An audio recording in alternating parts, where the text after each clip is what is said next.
বাংলার মুসলমানেরা যদি এক হয়ে যায়, তুমি পা বাড়াইয়া দেখো যেইভাবে ফেরাউনের লাশ এখনো পর্যন্ত নিদর্শন স্বরূপ জাদুঘরে রাখা হয়েছে, তুমি পা বাড়াইয়া দেখো বাংলাদেশে তোমার পা কেটে বাংলার জাদুঘরে ঝুলিয়ে দেওয়া হবে।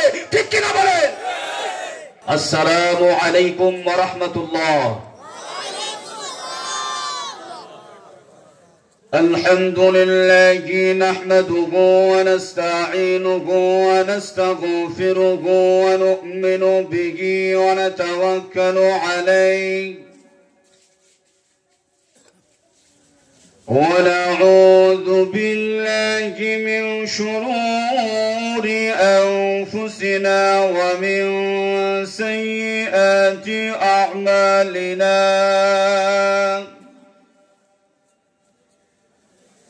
من يهده الله فلا مضل له ومن يضلله فلا هادي له ونشهد أن سيدنا وسندنا ونبينا وشفيعنا وحبيبنا وحبيب ربنا وطبيبنا وطبيب قلوبنا وأرواحنا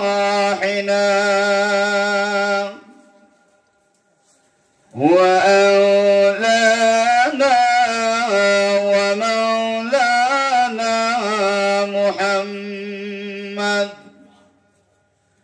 محمدا عبده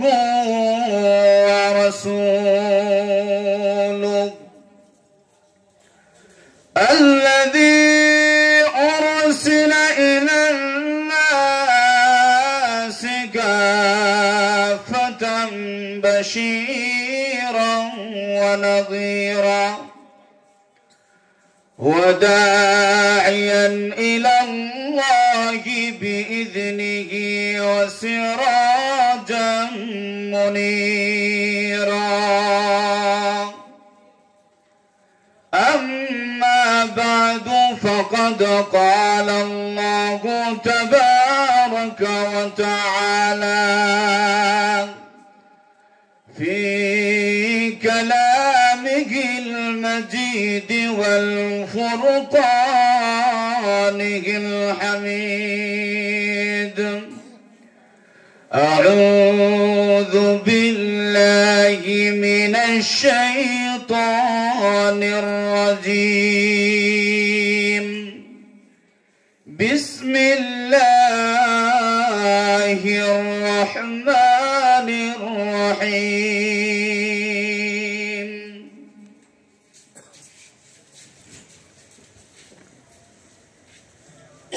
وإذ قال لقمان لابنه وهو يعظه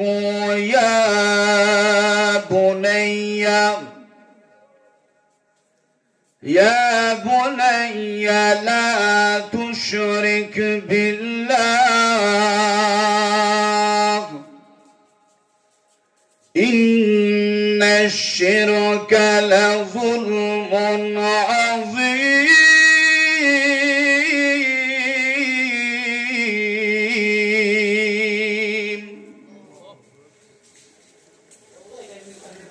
عن أبي سعيد الخدري رضي الله تعالى عنه قال: سمعت رسول الله صلى الله عليه وسلم يقول: من رأى منكم منكرا فليغيره بيده، فإن لم يستطع فبلسانه، فإن لم يستطع فبقلبه، وذلك أضعف الإيمان.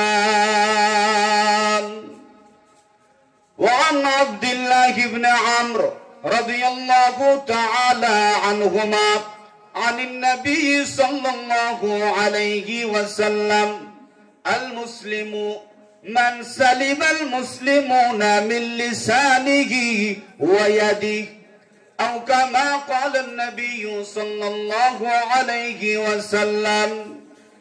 بارك الله لنا ولكم في القرآن العظيم ونفعنا وإياكم بالآيات والذكر الحكيم. صلى الله على سيدنا ومولانا محمد وعلى آله وأصحابه وسلم. صلى الله على سيدنا ومولانا محمد وعلى آله وأصحابه وسلم. तेरे सिवा महबूद हकीकी कोई नहीं है, कोई नहीं।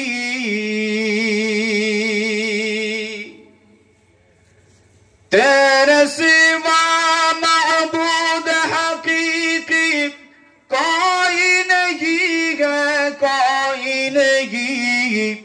तेरे सिवा मौजूद हकीकी कोई नहीं है, कोई नहीं। अब तेरा है बस्ताद में आखिर विरद जुबा ऐ मेरे इलाह, ला इलाहा इल्लल्लाह,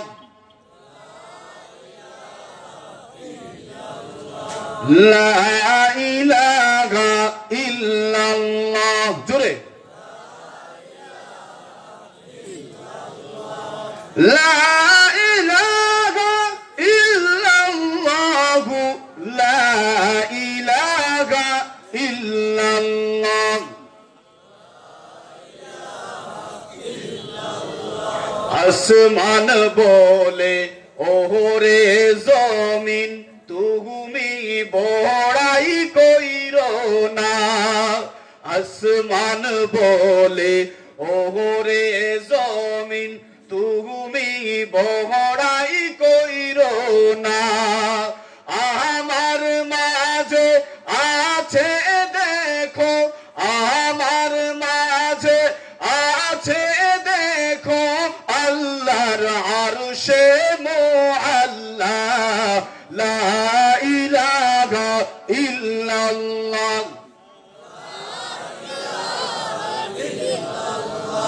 লা ইলাহা ইল্লাল্লাহ। জমিন বলে ওরে আসমান তুমিও বড়াই কইরো না। জমিন বলে ওরে আসমান বেশি বড়াই কইরো না। আমার বুকে আছে শোনো, আমার বুকে আছে শোনো আল্লাহর কাবা বাইতুল্লাহ, লা ইলাহা ইল্লাল্লাহ, লা ইলাহা ইল্লাল্লাহ, লা ইলাহা, লা ইলাহা ইল্লাল্লাহ, লা ইলাহা ইল্লাল্লাহ মুহাম্মাদুর রাসূলুল্লাহ।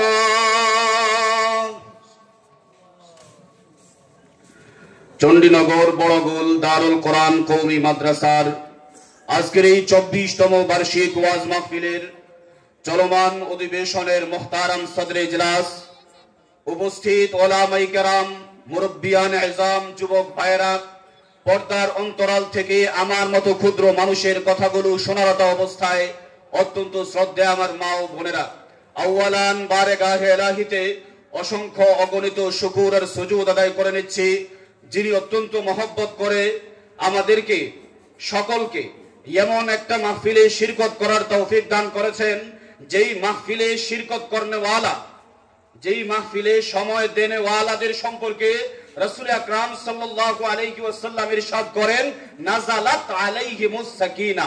সুবহানাল্লাহ পড়েন। রাসূল আকরাম সাল্লাল্লাহু আলাইহি ওয়াসাল্লাম ইরশাদ করেন, এমন মাহফিলে যারা আসবে, বসবে, সময় দেবে, তাদের উপরে আল্লাহ পাক রব্বুল আলামিনের সাকিনা নামক এক ধরনের বিশেষ রহমত সর্বদা তাদের উপরে নাজিল হতে থাকবে। সুবহানাল্লাহ। শুধু তাই না, আল্লাহ পাক রব্বুল আলামিন আমাদেরকে এমন মুবারক একটা মাহফিলে বসার তৌফিক দান করেছেন, যেই মাহফিলকে রাসূল আকরাম সাল্লাল্লাহু আলাইহি ওয়াসাল্লাম জান্নাতের বাগান বলেছেন। রাসূল আকরাম সাল্লাল্লাহু আলাইহি ওয়াসাল্লাম সাহাবায়ে কেরামদের সামনে বয়ান করেন, ও আমার সাহাবায়ে কেরাম শোনো, তোমরা যখন চলার পথে কোন জায়গায় জান্নাতের বাগান পাইবা, সেই জান্নাতের বাগানে তোমরা কিছু সময় কাটাও, সেই জান্নাতের বাগান থেকে কিছু ফলমূল আহরণ করো, খাও। সাহাবায়ে কেরাম রাদিয়াল্লাহু তাআলা আনহুম আজমাইন ডাক দিয়া বলেন, ইয়া রাসূলুল্লাহ, ইয়া হাবিবাল্লাহ, ও নবীজি, জান্নাত পাওয়ার জন্য আমরা কতই না কষ্ট করি, জান্নাত পাওয়ার জন্য আমরা শীতের মৌসুমে রাত্রি বেলা তাহাজ্জুদের নামাজ আদায় করার জন্য উঠে যাই, ঠান্ডা পানি দিয়া ওযু করে তাহাজ্জুদের নামাজ আদায় করি, ফজরের নামাজ আদায় করি, একমাত্র আল্লাহর তৈরি জান্নাত পাওয়ার জন্য।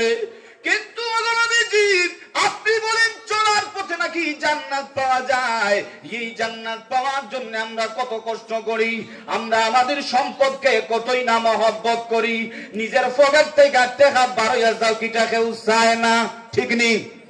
আর একটু জোরে বলেন। সম্পদ কমে যাক এটা কেউ চায়নি, চায় না।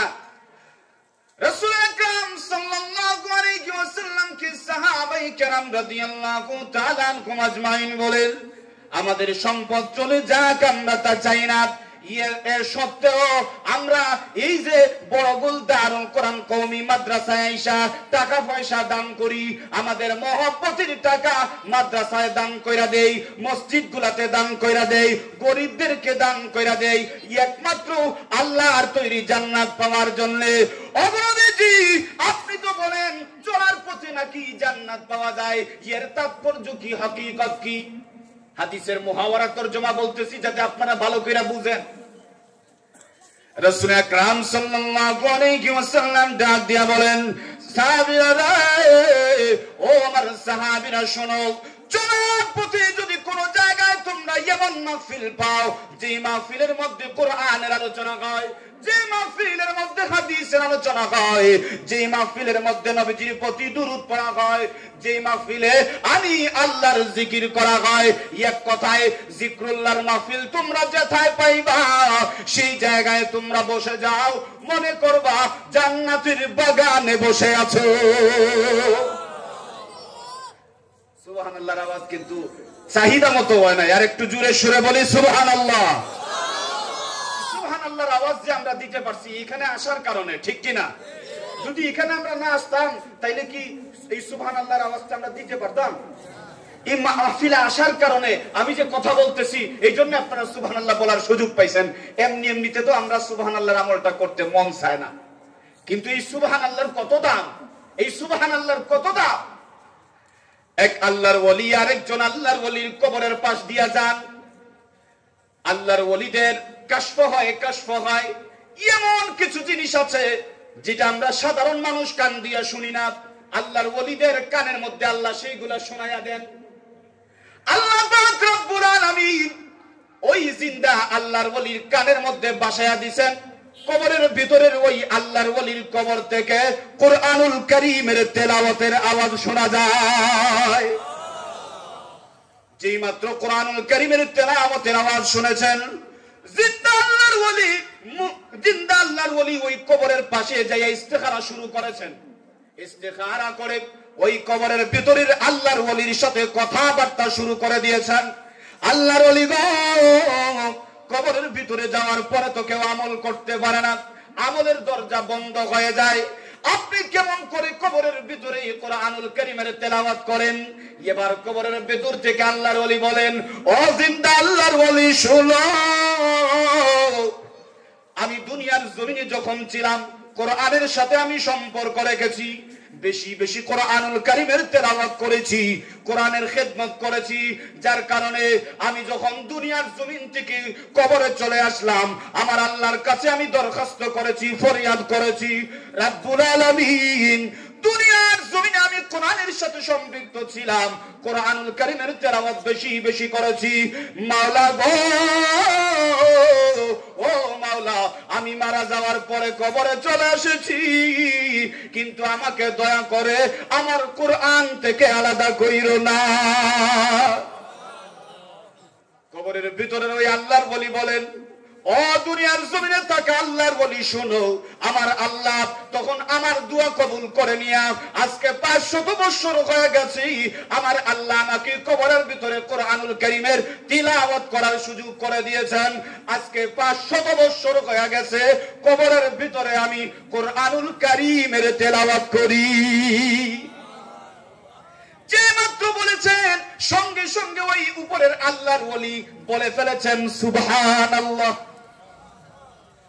কবরের উপরের জিন্দা আল্লাহর ওলি যে মাত্র সুবহানাল্লাহ বলেছেন, আশ্চর্য হইয়া কবরের ভিতরের আল্লাহর ওলি ডাক দিয়া বলেন, ও ভাই আল্লাহর ওলি, তুমি যে একবার সুবহানাল্লাহ পড়েছো, ওই সুবহানাল্লাহর আওয়াজের যে সওয়াব হয়েছে, ওই সওয়াবটা আমারে দিয়া দাও, আর আমি 500 বছর কবরের ভিতরে কোরআনুল কারীমের তেলাওয়াত কইরা যে সওয়াব পাইছি, এই সওয়াবটা তুমি নিয়ে নাও। আর আস্তে কোন এবার কবরের উপরে ওই জিন্দা আল্লাহর ওলি বলেন, কেন 500 বছর ধরে কোরআনুল কারীমের তেলাওয়াত করছেন, তাছাড়া কবরের ভিতরে অন্য কোন বদ আমল করেন নাই, শুধুমাত্র কোরআনুল কারীমের তেলাওয়াত চালিয়ে গেছেন, এত খাঁটি আমলের সওয়াব আপনি আমারে দিয়া দেবেন, আর আমার মাত্র একটা সুবহানাল্লাহর সওয়াব আপনি নিয়ে নেবেন, কারণটা কি? কবরের ভিতরের আল্লাহর ওলি ডাক দিয়া বলেন, ও জিন্দা আল্লাহর ওলি শুনো, আমি 500 বছর ধরে কবরের ভিতরে কোরআনুল কারীমের তেলাওয়াত কইরা যেই পরিমাণ সওয়াব কামাইছি, এখন তুমি যে একবার সুবহানাল্লাহ বলেছো, মহান আল্লাহ তোমাকে আমার এই সওয়াবের চাইতে অনেক অনেক গুণ বেশি সওয়াব দিয়া দিছে। এই সুবহানাল্লাহ বলার দাম আছে না নাই? জোরে সুরে সুবহানাল্লাহ, আলহামদুলিল্লাহ, আল্লাহু আকবার, নারায়ে তাকবীর দরকার হইলে নারায়ে তাকবীর দিতে পারবেন তো ইনশাআল্লাহ? এই শীতের রাত্রে যদি আপনাদের সম্মুখে কিছু সময় ইঞ্জিলটা চালাইতে হয়, তাইলে আপনারা লগে সাথ দেওয়া লাগবে, পারবা তো ইনশাআল্লাহ?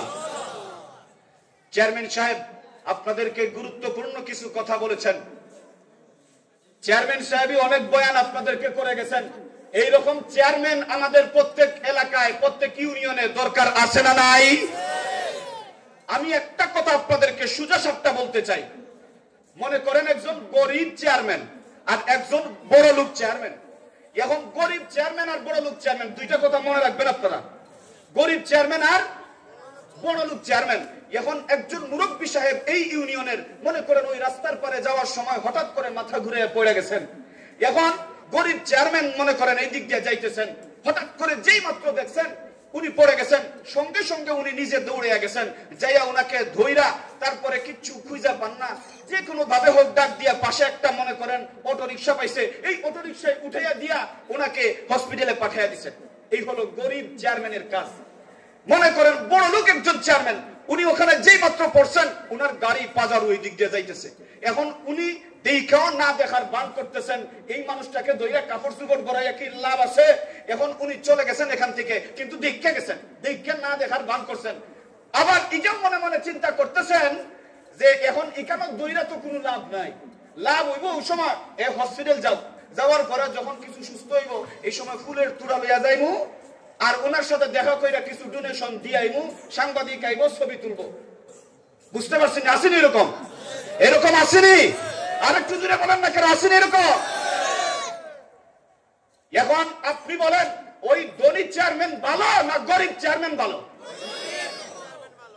তাইলে আমরা চেয়ারম্যান ধনী হোক আর গরিব হোক এটা দেখবো না, কার মধ্যে আল্লাহর ভয় আছে, আল্লাহর জন্য কে কোন চেয়ারম্যান কাজ করে আমরা এটা দেখবো, ঠিক কিনা বলেন? আর ওই যুগ নাই, ওই যুগ নাই আর যেই যুগে ভোট ডাকাতি কইরা চেয়ারম্যান হইবা ওই যুগের নাই, ঠিক কিনা বলেন? ভোট চুরির দিন চলে গেছে। মুসলমান এখন বুঝে, বাংলার জনগণ এখন বুঝে কাকে ভোট দেবে, ঠিক কিনা বলেন?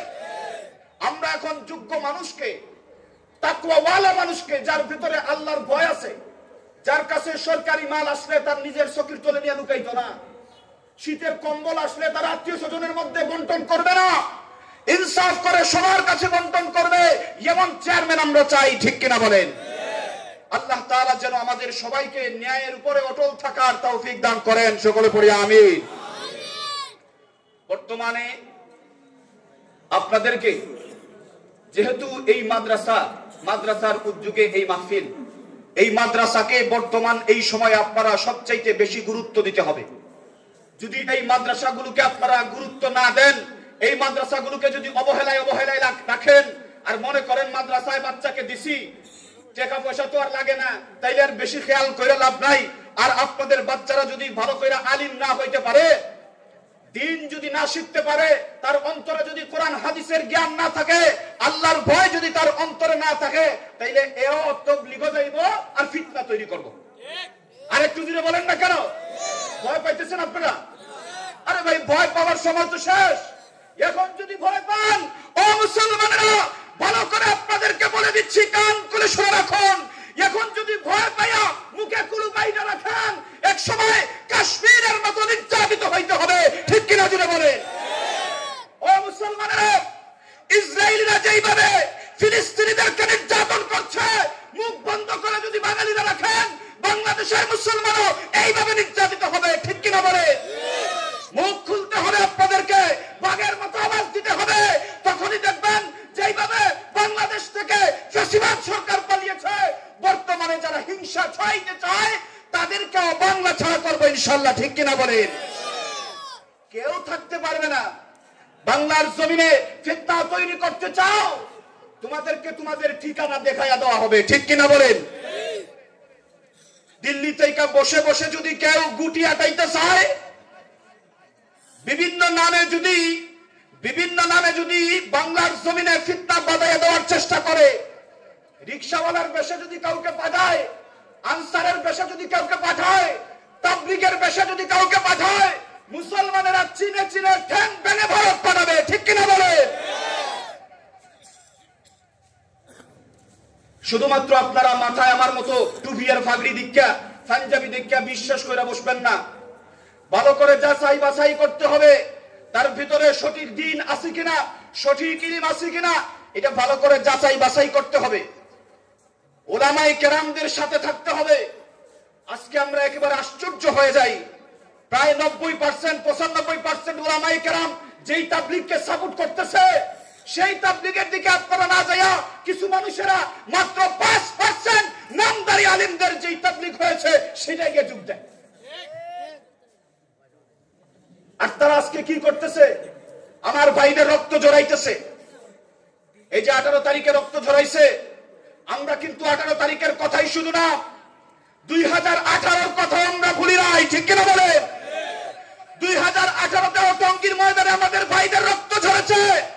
এখন 2018 না, 2018-তে মুখ বন্ধ ছিল, পারি নাই, কারণ তোমাদের দাদা বাবুরা ছিল, তোমাদের মামা খালুরা ছিল, তোমাদের মামা খালুদেরকে আমরা তাদের ঠিকানা দেখিয়ে দিয়েছি।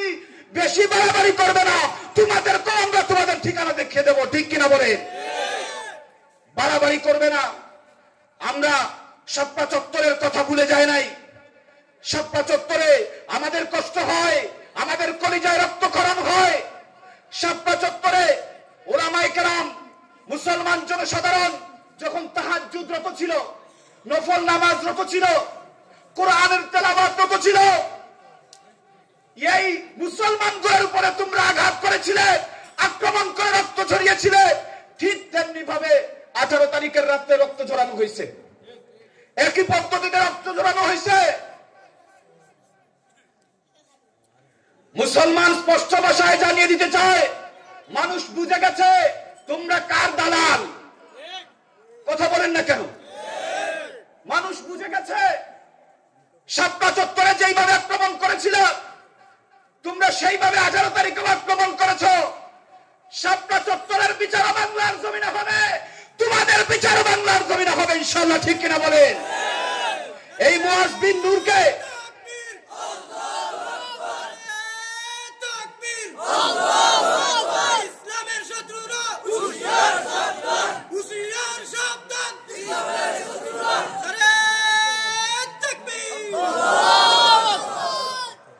আমরা মুয়াজ বিন নূরের গ্রেফতারের সংবাদ পাইছি, রিমান্ডেরও সংবাদ পাইছি।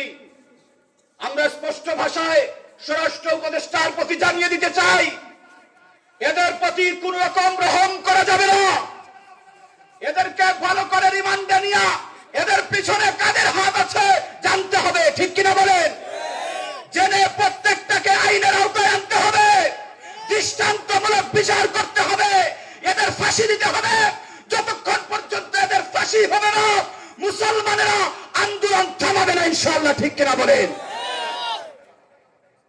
এই মুয়াজ বিন নূরদেরকে আমরা মাঝে মধ্যে দেখি, এই যে ইসকনের যে দালাল, ইসকনের দালাল কেডা কেডারে ধরছিল, এদেরকে মাঝে মধ্যে দেখা যায় এমন জামাই আদরে জেলখানার মধ্যে রাখে, নেওয়া আনা করে। তখন আমাদের মনে হয় মাওলানা জুনাইদ আল হাবিব, মাওলানা মামুনুল হক দামাত বারাকাতুহুম, ওনাদেরকে কিভাবে জেলখানা থেকে নেওয়া হইতো, ওনাদেরকে কেমনে দান্দাবেরি পড়ায় নেওয়া হইতো। এখন কেন তাদেরকে জামাই আদর করা হবে, ভিআইপি রুম কেন দেওয়া হবে? এদেরকেও আমাদের আলেমদের চাইতে আরো কঠিন ভাবে নেওয়ার প্রয়োজন, ঠিক কিনা বলেন? আমাদের বুকের মধ্যে রক্তকরণ হয় যখন দেখি তাদেরকে জামাই আদর করা হয়। এই মুয়াজ বিন নূর বা আরো যারা আছেন, আমরা পরিষ্কার ভাষায় জানাই, আপনাদেরকে একটা জিনিস বলি আমি, এই যে দাওয়াতে তাবলীগের কাজ, ইজতেমা, এটা কি কোনো ফরজ কোনো কাজ, ওয়াজিব কাজ? তাইলে ফরজও না, ওয়াজিবও না, মুস্তাহাব একটা কাজ। এই কাজের জন্য, এই কাজ পালন করার জন্য কাউকে হত্যা করা যায়? আরো জুড়ে বলেন না কেন? হত্যা করা যায়? তোমরা যখন এই কাজের জন্য হত্যা করেছো, আমরা বুঝে গেছি, আমাদের চোখ কান সজাগ আছে। তোমরা কখনো একজন দায়ী হতে পারো না, তোমরা প্রকাশ্য সন্ত্রাসী, ঠিক কিনা বলেন? তোমরা সন্ত্রাসী, আর এই সন্ত্রাসীদের জায়গা বাংলার জমিনে হতে পারে না। এদের স্থান হয়তো কারাগার, নয়তো ওই পার, ঠিক কিনা বলেন? ভালো করে বুঝে রাখবেন, আমরা মুসলমানেরা শান্ত থাকতে পারি, কিন্তু মুসলমানদের যদি রক্ত ঝরে, এই রক্তের কারণে মুসলমানদের বিজয়ও আসে, ঠিক কিনা বলেন? এই জন্য মুসলমানেরা ভালো করে এখন খেয়াল রাখতে হবে। বিভিন্ন ভাবে আমাদেরকে বিতর্কিত কইরা আমাদের দেশটাকে অশান্ত বানায় দেওয়ার চেষ্টা একদল মানুষ করতেছে। আমাদেরকে সজাগ থাকতে হবে, তাদের বিছানু জালে পা দেওয়া চলবে না। ভালো করে বুঝে শুনে থাকতে হবে। আর যদি আপনারা এটা ভালো করে বুঝতে চান, উলামায়ে কেরামদের ইতাআত করতে হবে, উলামায়ে কেরামদের পরামর্শে চলতে হবে। আর এই উলামায়ে কেরাম গঠন হয় এই সকল মাদ্রাসায়, ঠিক না বে ঠিক? এত সময় মেহনত করলাম, আর আপনারা এই কথা যদি বুঝেন না, বুঝতে পারছেন? তাইলে এই মাদ্রাসাগুলো যদি আপনারা জিন্দা রাখেন, তাহলে উলামায়ে কেরাম এই মাদ্রাসাগুলো থেকে হক্কানি উলামায়ে কেরাম তৈরি হবেন। উনাদের কাছ থেকে আপনারা সিরাতে মুস্তাকিমের দিশা পাবেন। আপনারা যদি সঠিক পথে থাকেন, খোদার কসম করে বলি, কেন আমাদেরকে পরাজিত করতে পারবে না? যতই আমাদেরকে হুমকি দেওয়া হোক, ওই পার থেকে সংবাদ সম্মেলন করতেছে, বাদ দেন। আমি গতদিন দেখছি সংবাদ সম্মেলন করে এই এতাতিদের কারা, এই যে সাদিয়ানি গ্রুপ, তাদেরকে সংবাদ সম্মেলন করতে দেওয়া হয়। এই সন্ত্রাসীদেরকে কেন সংবাদ সম্মেলন আসতে দেওয়া হবে? এরা কোন অধিকারে এখানে আসবে? এরা তো জেলের ভিতরে থাকার কথা। ওই পারে সংবাদ সম্মেলন কইরা নেতারা বলতেছেন, বাবুরা বলতেছেন, বাংলাদেশকে বলে তারা কাউন্টি করে না, আমরারে বলে গোনাত ধরে না, আমাদেরকে বলে ফায়ার নিচে দুলার মতো মারাইয়া দিবে। বাংলাদেশে মানুষদেরকে দুলার মতো মারাইয়া দিবে। স্পষ্ট ভাষায় জানিয়ে দিতে চাই, বাংলাদেশের মানুষ তোমাদের মতো নয়, স্বার্থবাদী নয়। বাংলার মুসলমানেরা যদি এক হয়ে যায়, তুমি পা বাড়াইয়া দেখো, যেইভাবে ফেরাউনের লাশ এখনো পর্যন্ত নিদর্শন স্বরূপ জাদুঘরে রাখা হয়েছে, তুমি পা বাড়াইয়া দেখো বাংলাদেশে, তোমার পা কেটে বাংলার জাদুঘরে ঝুলিয়ে দেওয়া হবে। ঠিক কিনা বলেন? পা বাড়াইয়া দেখো। মমতা ব্যানার্জি ওখানে বৈশা বৈশা গুটি চালাইতেছেন, বলতেছেন বাংলাদেশে শান্তিরক্ষী পাঠান, বাংলাদেশ দখল করার পায়তারা করো, শকুনের চক্ষু বাংলাদেশের দিকে ফেলবো, চোখ উপড়ে ফেলা হবে। ঠিক কিনা বলেন? বাংলাদেশে হাত দাও, তোমার হাত কেটে ফেলা হবে। শাহজালালের তলোয়ার যদি গর্জে উঠে, তোমাদের কারো গর্দন বাকি থাকবে না ইনশাআল্লাহ। বুঝে শুনে বাংলাদেশের দিকে চক্ষু দিবেন। আমরা সবাই সর্বপ্রথম যদি সতর্ক থাকি, তাহলে ইনশাআল্লাহ কেউ আমাদের কিচ্ছু করতে পারবে না। যেইভাবে সিরিয়ার বিজয় এসেছে, সিরিয়ার বিজয় যেইভাবে এসেছে, ভারতে যদি বেশি বাড়াবাড়ি করেন, স্পষ্ট ভাষায় জানিয়ে দিতে চাই, মুসলমান শাহজালালের তলোয়ার হাতে নেবে আর কালেমার ঝান্ডা হাতে নেবে, দিল্লির লাল কেল্লায় কালেমার নিশান উড়িয়েই ছাড়বে ইনশাআল্লাহ। ঠিক কিনা বলে? মুসলমান এমন জাতি, যাদের রক্ত যদি ঝরে যায়, তাদের ইমানের স্পিড আরো বেড়ে যায়। এই জন্যে সতর্কতার সাথে এগুতে হবে। তারা কি কি ষড়যন্ত্র করতেছে এটা বুঝতে হবে। দেখেন, ওই যে গুজরাটে বলেন, কাশ্মীরে বলেন, আরো বিভিন্ন জায়গায় আমাদের মুসলমান ভাইয়েরা কুরবানির সময় আসলে গরু কুরবানি করতে পারে না, তাদের বাড়িতে আক্রমণ করা হয়। কেন? গৌ হত্যা বলে মহাপাপ।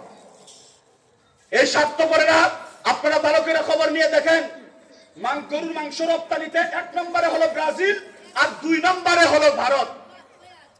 1 নম্বরে ব্রাজিল আর 2 নম্বরে কে? ভারত। গরুর মাংস রপ্তানিতে তোমরা ব্যবসার উদ্দেশ্যে, এটাতে কোনো সমস্যা হয় না। মুসলমান তার আল্লাহর জন্য কুরবানি করবে, সেখানে আইসা তোমরা বাধা দাও, তাদের উপরে হামলা করো। আমরা বুঝে গেছি তোমরা আসলে গৌ হত্যা মহাপাপ, এটা বুঝাইতে চাও না, তোমাদের মতলব খারাপ, এটা বুঝাইতে চাও।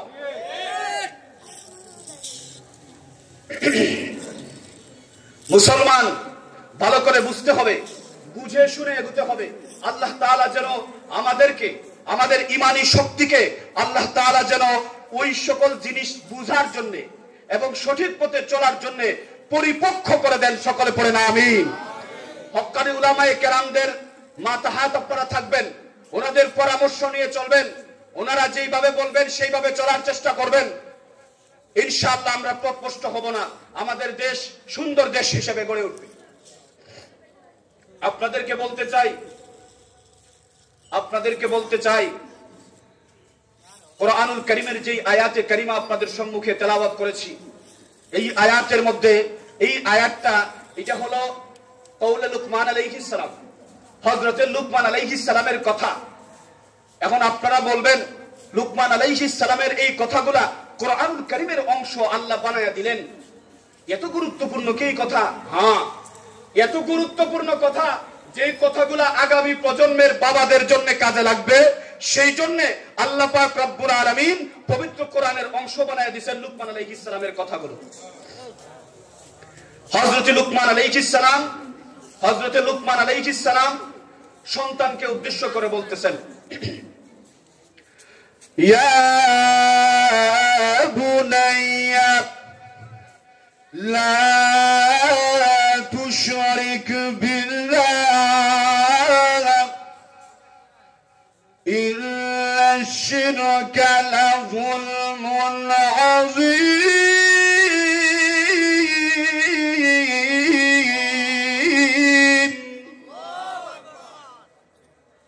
আল্লাহর নবী হযরত লুকমান আলাইহিস সালাম, কেউ কেউ বলছেন নবী, কেউ বলছেন নবী না, হযরত লুকমান আলাইহিস সালাম সন্তানকে উদ্দেশ্য করে নসিহত করেন,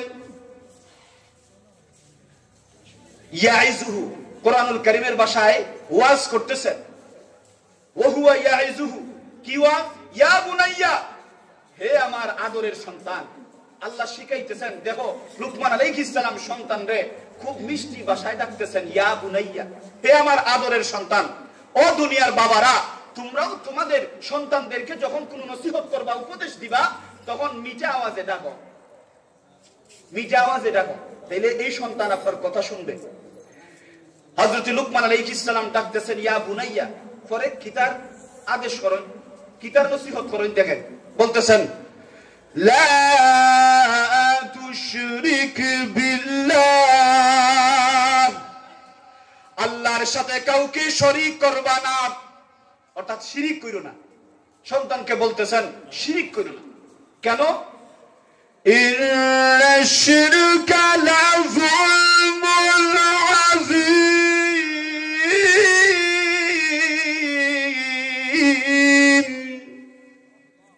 এই যে শিরিক, এটা অনেক বড় একটা পাপ, জুলমুন আযীম, এটা অনেক বড় মাপের একটা গুনাহ। এই জন্য এই শিরিকটা কইরো না।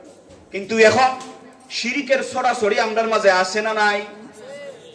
আরে ভাই, আমরা হয়তো অনেকে জানি না, এই যে ওয়াজের বাজারে যাব, বাজারে যাওয়ার পরে ওয়াজের বাজারে যে কত মূর্তি বিক্রি হয়, আমরা খালি মূর্তি পূজারীদের বিরুদ্ধে, খালি শিরিকের বিরুদ্ধে ওয়াজি করি, আর শিরিককে আমরা খারাপ পাই। কিন্তু যাওয়ার সময় আমার বেটির লেগা, পিচ্চি বাচ্চার লেগা মূর্তি লইয়া যাই গরম, আমরা গরনিয়া মূর্তি রাখি।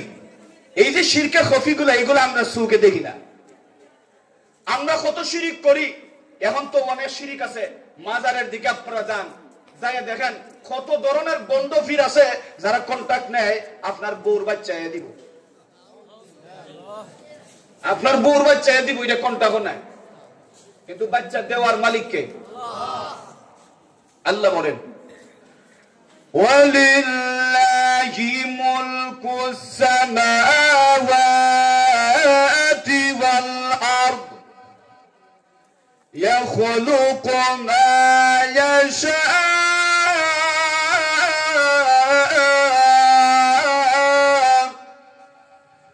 ইয়াহাবু লিমান ইয়াশাউ ইনাসা ওয়া ইয়াহাবু লিমান ইয়াশাউ যুকুর।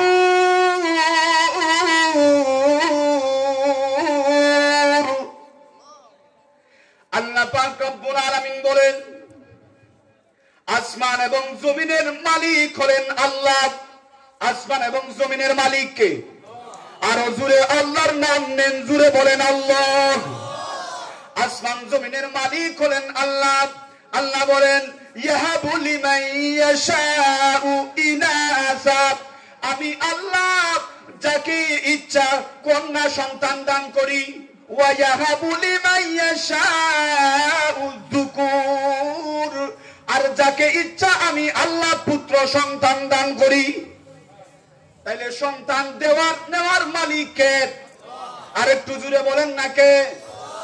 কিছু বন্ড আছে যারা কয় আমার কাছে আয়, বকরি একটা দে, নাইলে লাল মুরগা একটা দে, তোর বাচ্চা হইব।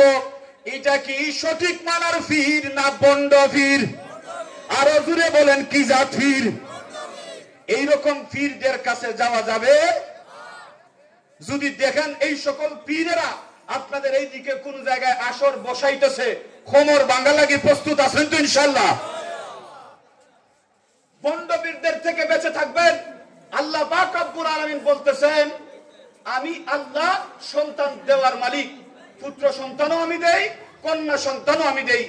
এখন যেই পীরেরা বলবে আমি দেই, আমরা এদের কাছে যাব না। শিরিক থেকে বেঁচে থাকতে হবে সর্বপ্রথম, কারণ এই শিরিকের কারণে আপনার ঈমান ঠিক থাকে না। সর্বপ্রথম ঈমানের খেয়াল করতে হবে। আমাদের ঈমানটাকে যদি স্বচ্ছ রাখতে হয়, শিরকের জলি খফি উভয়টার থেকে আমাদেরকে বাঁচতে হবে। অনেক সময় আমাদেরকে বিভিন্ন জায়গায় দেখেন, মনে করেন দুই ভাইয়ের মধ্যে পুরনো বন্ধুত্ব ছিল, দেখা হইছে, দেখা হওয়ার পরে কয় দোস্ত তুমি তো এখন খুব সুখী সুখী লাগে, কেমনে চলো? কয় না পুরো একটা বিদেশের লেগে চলি, আনলে কয় বাস একটা কিনছি এটার কারণে চলি। মনে মনে আপনার কিন্তু এটা না যে আল্লাহ আপনারা চালায় না, এটা মনও নাই, কিন্তু তারপরেও বাহ্যিক আপনি একরকম শিরিক করতেছেন। আপনাকে এইটার থেকেও বাঁচতে হবে, আপনাকে বলতে হবে আমার আল্লাহ আমাকে চালাইতেছেন। এটা তো মাধ্যম, এটা তো একটা ওসিলা, এই গাড়ি আপনার একটা ওসিলা। ও ভাই, আপনার সন্তান মনে করেন ব্যাংকে চাকরি করে, আর ব্যাংকের বিজনেস কথা আর হই না, ব্যাংকে যেমন চাকরি করে অনেক টাকা ইনকাম করে, আল্লাহ তাআলা মানুষের জান কাইরা নিতে 1 সেকেন্ডও লাগে না। আপনি খুব রমরমা চলতেছেন, আপনার ফ্যামিলি খুব ভালো চলতেছে, হঠাৎ করে আপনার ছেলে মারা গেছে, শেষ। তাইলে এই রিজিক কোন জায়গা থেকে আসে? রিজিক কোন জায়গা থেকে আসে? আল্লাহর কাছ থেকে আসে। সবকিছু চাইতে হবে কার কাছে? তাইলে সন্তান চাইতে হবে কার কাছে? আপনার ঈমান যদি আপনি সঠিকভাবে জায়গায় রাখেন, তাইলে আপনার সকল কাজে বরকত হয়ে যাবে, আপনার সব কাজ কার্যকর হবে। মূল হলো ঈমান, আর এই ঈমান যদি ঠিক না থাকে কোনো কাজই আপনাদেরকে কাজ দেবে না। আপনি নামাজ পড়বেন, নামাজে কাজে আসবে না, কারণ আপনার নামাজ তাকওয়াওয়ালা নামাজ হবে না, ঈমানওয়ালা নামাজ হবে না। আপনারা অনেকেই শুধু বলেন হুজুর নামাজ তো পড়ি, কিন্তু নামাজ পড়লে যে কাম হয়, এই আমরা তো কোরআনুল কারীমের কথা শুনলাম, ইন্নাস সালাতা তানহা আনিল ফাহশাই ওয়াল মুনকার। নামাজ যদি পড়ো, এই নামাজ তোমাকে ফাহশা এবং মুনকার কাজ থেকে বিরত রাখবে। তাইলে হুজুর ফাহশা মুনকার এই দুই ধরনের কাজ, মুফাসসিরিনে কেরামগণ বলেন দুনিয়ার যত খারাপ কাজ আছে সব এই দুই প্রকারের ভিতরে ঢুকে গেছে। এখন সব গুনার কাজ থেকে যদি নামাজ মানুষদেরকে বাঁচায়, তাইলে সুরে ইমাম সাহেবের সাথে ঠিকই নামাজ পড়ে যাওয়ার সময় মসজিদের বারিন্দা থেকে জুতা নিয়ে যায়, এরকম নামাজ পড়ে টুপি মাথার দিছে, নামাজ পড়ছে, নামাজ পড়ে তারপরে জুতা লইয়া জায়গা কেন? এ কিন্তু নামাজের লেগে আসে নাই, আসছে টুপি মাথার দিয়া, আসছে পাঞ্জাবি মাথার দিও, আসছে তাসবিহ হাতে নিয়া, কিন্তু মূল তার ভিতরে জুতা চুরি। ঠিক না বে ঠিক? তাইলে আপনি সর্বপ্রথম আপনার ভিতরকে ঠিক করতে হবে, অন্তরকে ঠিক করতে হবে, আর এই ঈমানটা থাকে অন্তরে। আপনার ঈমান যদি ঠিক থাকে, আপনি যদি এটা মনে করেন যে আমার আল্লাহ সব জায়গায় আছেন, আমাকে দেখতেছেন, আমার আল্লাহর সাথে আল্লাহর সামনে আমি একসময় হিসাব দিতে হবে, এই ভয় যদি অন্তরে চলে আসেন, আপনার ঈমান হয়ে যাবে পক্ত। আর আপনার ঈমান যদি সঠিকভাবে অন্তরে থাকে, আল্লাহর ভয় অন্তরে থাকে, আপনি কোনো গুনার কাজ করতে পারবেনই না। এই যে মনে করেন আপনি চেয়ারম্যান হয়েছেন, মেম্বার হয়েছেন, আপনি যদি এখন হার ফরি কইরা কোনো জিনিস বাড়তা চাই, অথবা যদি গম চাউল নিজে মাইরা দিতে চাই, তাইলে এই সময় কিন্তু আপনার মনের মধ্যে ধাক্কা আসবে, আহারে আমি আর কয়দিন দুনিয়ার জমিনে থাকবো, কিয়ামতের কঠিন ময়দানে আল্লাহ আমারে দাঁড় করে জিজ্ঞাসা করবেন, তোমার মাধ্যমে জনগণ পাইতেছিল, কিন্তু তুমি মাঝখান থেকে কাট করে দিছো, এখন দুনিয়ার জমিনে আমি ওদেরকে তোমার এইটা দিয়ে দেবো, আর তোমারে কাট করে জাহান্নামে ঢুকাইয়া দেবো। ঠিক কিনা বলেন? এটা যখন তার অন্তরে চলে আসবে চেয়ারম্যান মেম্বারের, তখন দেখবেন আর চুরি চুট্টামি করতো না। ঠিক না বে ঠিক? এই জন্য সকল কাজে ঈমানটারে মজবুত রাখতে হবে। আপনাকে শয়তানে ধোঁকা দিতে চাইবে, আপনি যখন নামাজে এসে দাঁড়াইবেন, আপনার অন্তরে অনেক জিনিস এনে দিব, কিতারে তুই তো এই বন্ধ থেকে খাম হইয়া কুদালি কেন রেখে যে নামাজ হইয়া খারাপ হইছ, তোর কুদালিক কেন খেয়ে নিব কি যাস নাই কেন? শয়তানে ইয়া দিছে কুমন্ত্রণা, আর একজনটা ইয়া কুমন্ত্রণা দে, ব্যবসায়ী দোকান বন্ধ হইয়া আইছে নামাজও, এখন গিয়া হয় কিতারে একটু আগে যে 7 আপ বেচিসলে, এখন তোর 7 আপ যে বেচার সময় ফ্রিজের দরজা খুলছ, এটা লাগাইছো নি, এখন সারা ফ্রিজের সবটা নষ্ট হয়ে যায়।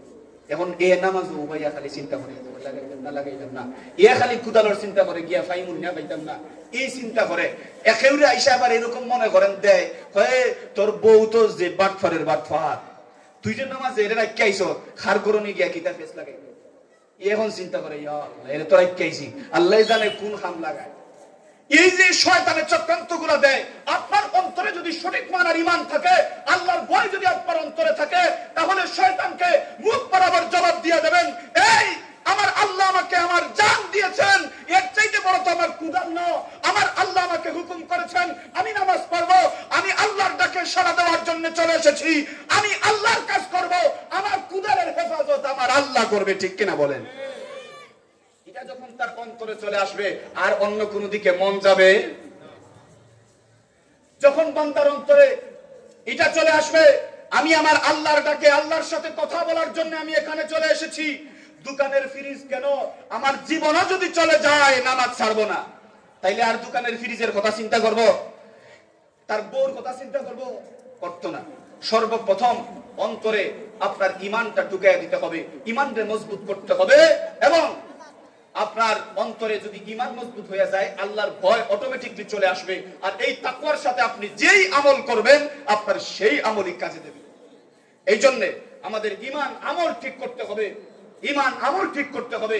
আমাদেরকে মাদ্রাসায় বাচ্চাদেরকে যদি দেন তাহলে এরকম শিখবে। আমি যে আপনাদেরকে আয়াতের মাধ্যমে বললাম, লুকমান আলাইহিস সালাম সন্তানকে সর্বপ্রথমই বলছেন লা তুশরিক বিল্লাহ, আল্লাহর সাথে শরীক কইরো না।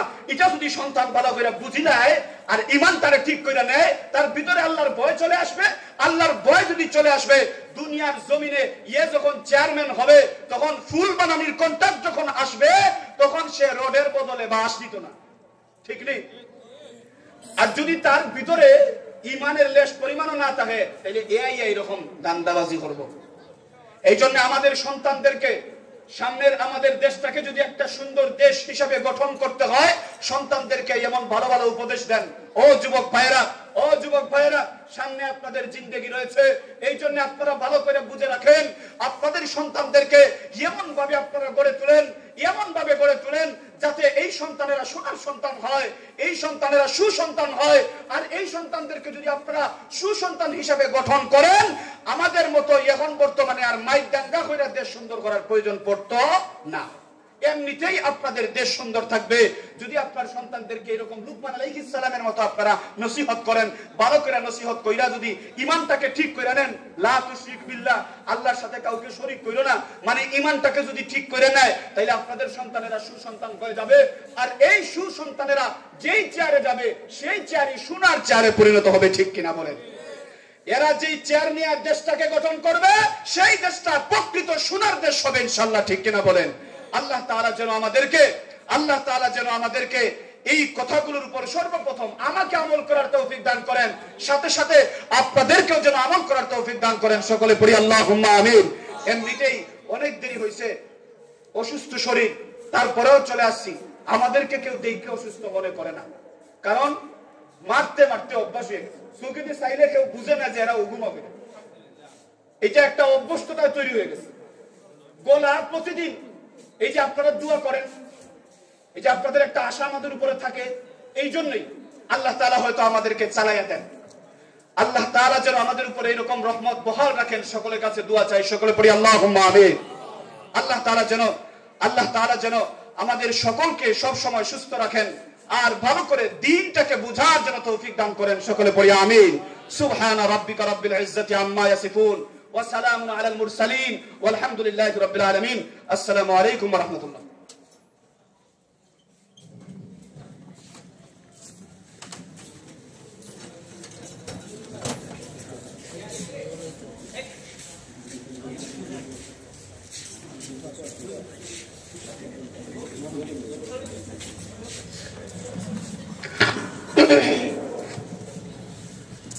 sallallahu ala sayyidina wa maulana Muhammad wa ala alihi wa ashabihi wa sallam.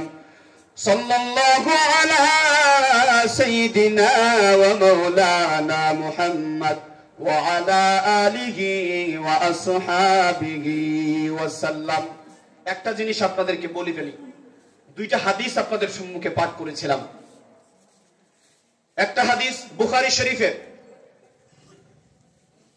রাসূল আকরাম সাল্লাল্লাহু আলাইহি ওয়াসাল্লাম বলেন, তোমাদের সামনে যখন দেখবে কোনো খারাপ কাজ হয়, মান রাআ মিনকুম মুনকারান, তোমাদের মধ্যে যখন কেউ দেখবে যে কোনো খারাপ কাজ চলতেছে, ফালইউগাইয়িরহু বিয়াদি, সর্বপ্রথম কাজ হলো হাত দিয়া এগুলারে পরিবর্তন করা, বাধা দেওয়া।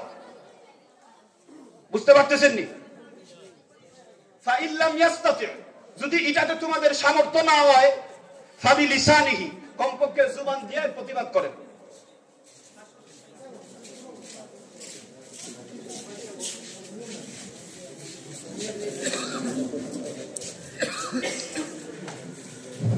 ফালিয়ুগাইয়িরহু বিয়াদিহি, প্রথমে ফাইল্লাম ইয়াস্তাতি, যদি এর সামর্থ্য তোমাদের না থাকে, মাইগ্য আগ দিয়ে মারা যাইতো না, ফিরাইয়া মারি দিব, এরকম যদি হয়ে থাকে, ক্যাডার বাহিনী থাকেন, তাইলে কমপক্ষে জুবান দিয়া কি করেন, এর প্রতিবাদ করেন, জুবান দিয়া প্রতিবাদ করেন।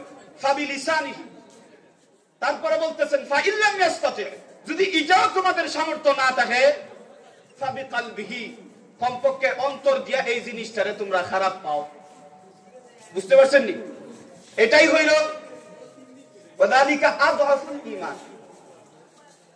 এই যে আপনারা কমপক্ষে অন্তর দিয়ে আপনারা এটারে যে ঘৃণা করবেন, এটা হলো একেবারে নিম্ন পর্যায়ের, দুর্বল হইলেও কমপক্ষে ঈমানটা আছে। তাইলে সবল ঈমান কোনটা? আগ দিয়ে প্রতিহত করা। কি বলেন, ঠিক কিনা? সর্বপ্রথম হলো হাত দিয়ে প্রতিহত করতে হবে। আমরা যে এখন বর্তমানে মুখ দিয়ে প্রতিহত করার চেষ্টা করতেছি, এটা 2 নম্বর স্থান। এই হলো একটা হাদিসের তরজমা আপনাদের সম্মুখে বললাম। 2 নম্বর আরেকটা হাদিস আপনাদের সম্মুখে বলেছি। এই হাদিসের মধ্যে রাসূল আকরাম সাল্লাল্লাহু আলাইহি ওয়াসাল্লাম ইরশাদ করেন, আল মুসলিমু, প্রকৃত মুসলমান এরা, মান সালিমাল মুসলিমুনা মিন লিসানিহি ওয়া ইয়াদিহি, যাদের কাছ থেকে অন্য মুসলমানেরা, যার হাত থেকে আর মুখ থেকে নিরাপদ থাকে, এ প্রকৃত মুসলমান। তাইলে মুসলমানদের কথা বলতেছেন, আমরা এখন আপনাদেরকে বলি, মুসলমানদেরকে তো আমরা অযথা কোন রকম ডিস্টার্ব করি না, কিন্তু যারা মুসলমানদেরকে অযথা নামাজরত অবস্থায়, তাসবিহ তাহলিলরত অবস্থায় তাদের উপরে আক্রমণ করতেছে, তাদেরকে কষ্ট দিতেছে, এদেরকে কি আর মেনে নেওয়া যায়? এদেরকে কি আর সহ্য করা যায়? সহ্য করা যায় না। এদেরকে দৃষ্টান্তমূলক শাস্তি দিতে হবে। কিন্তু এখান থেকে আমি আপনাদেরকে একটা জিনিস বলি, আমরা বিধর্মী যারা ভাইয়েরা আছেন, এই যে আশেপাশে আপনাদের এখানে হিন্দু ভাইয়েরা নাই আছে, আমরা পরিষ্কার ভাষায় বলি, কোন হিন্দু ভাইদের সাথে আমাদের কোনো সমস্যা নাই। হিন্দু ভাইদেরকে উস্কাইয়া দেওয়ার জন্য ইসকন নামদারি সনাতনী কিছু হিন্দুরা, যারা আসলে হিন্দু নামে শুধু হিন্দু, আসলে তারা হিন্দু ধর্মই পালন করে না, ঠিক কিনা?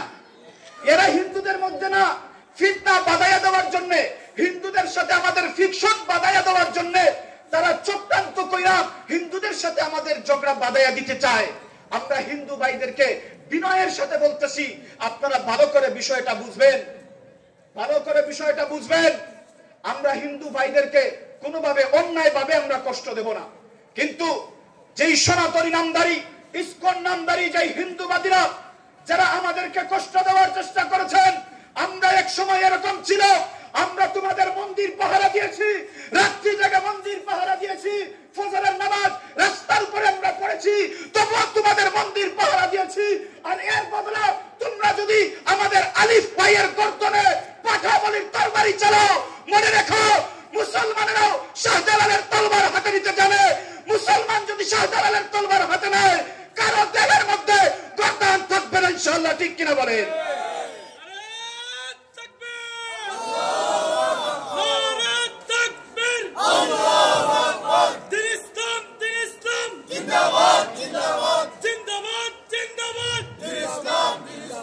এই যে ইসকন যারা আছে, নাম দেয় শুধুমাত্র হিন্দু, কিন্তু আসলে এরা হলো ইহুদির দালাল, ঠিক না? ঠিক, এরা ইহুদির দালাল। এদের জন্ম হয়েছে আমেরিকা থেকে।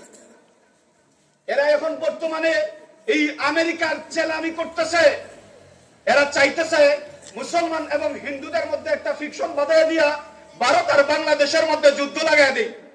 আর ভারত আর বাংলাদেশের মধ্যে যদি যুদ্ধ লাগাই দেয়, তাইলে মনে হয় বাংলাদেশের মুসলমান পরাজিত হয়ে যাবে, আর মোদী সরকার মনে হয় বাংলাদেশ দখল করবে। দুঃস্বপ্ন দেখা বন্ধ করে দাও, ঠিক কিনা বলেন? এটা তোমাদের দুঃস্বপ্ন। জনাব মোদী সরকারকে আমরা বলতেছি, হয়তোবা আপনাদের অস্ত্র শস্ত্র বেশি হতে পারে, জনসংখ্যায় আপনারা বেশি হতে পারেন, আপনাদের সেনাবাহিনী বেশি হতে পারে, পারমাণবিক শক্তি আপনাদের বেশি হতে পারে, কিন্তু মুসলমানের এগুলো দেখার কোনো টাইমই নাই, ঠিক কিনা বলে? কারণ আমরা মুসলমান, ঠিক কিনা বলে? মুসলমানেরা অস্ত্রের দিকে তাকাইয়া যুদ্ধ করে না, কারণ মুসলমানদের ইতিহাস আছে 313 জন নিয়ে কতজনের সাথে মোকাবেলা করছে? 1000। 313 জনের সাথে 1000।